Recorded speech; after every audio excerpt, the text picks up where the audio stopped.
Reserve bank of India स्थापित करने में बाबा साहब अम्बेडकर का योगदान था। कितने लोगों को पता है? हिंदू कोड बिल में महिलाओं के लिए इतना बड़ा स्थान देने में बाबा साहब अम्बेडकर का योगदान था। आज हमारे देश के अंदर महिलाओं को जो बराबरी का अधिकार मिला है, उसमें बहुत बड़ा योगदान बाबा साहब अम्बेडकर का है। भारत में किसानों की जो दुर्व्यवस्था थी, किसानों की बदहाली के बारे में आवाज उठाई, उसके बारे में हमारे में से कितने लोगों को पता है? वो इतनी बड़ी हस्ती थे, इतने महान व्यक्ति थे, कहीं ना कहीं उनको एक तरह से दलितों का नेता बना के हमने उनके दायरों को बहुत संकुचित कर दिया।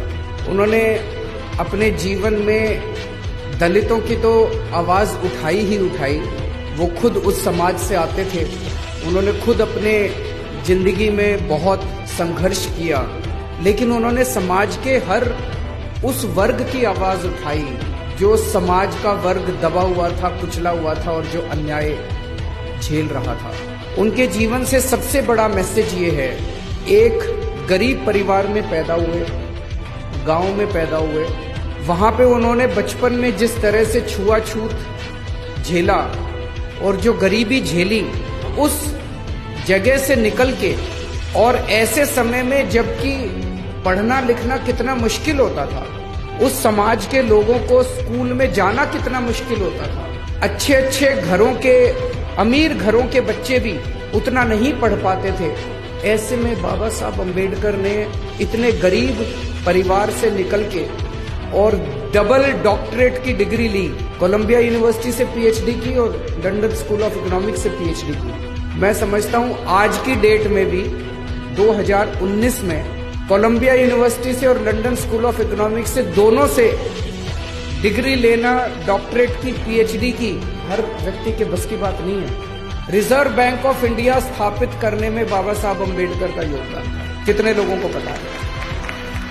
हिंदू कोड बिल में महिलाओं के लिए इतना बड़ा स्थान देने में बाबा साहब अम्बेडकर का योगदान था। आज हमारे देश के अंदर महिलाओं को जो बराबरी का अधिकार मिला है, उसमें बहुत बड़ा योगदान बाबा साहब अम्बेडकर का है। भारत में किसानों की जो दुर्व्यवस्था थी, किसानों के बारे में उन्होंने इतने कदम उठवाए और इतने उन्होंने किसानों की बदहाली के बारे में आवाज उठाई, उसके बारे में हमारे में से कितने लोगों को पता है? बाबा साहब अम्बेडकर ने ऐसा संविधान दिया है हमारे देश को।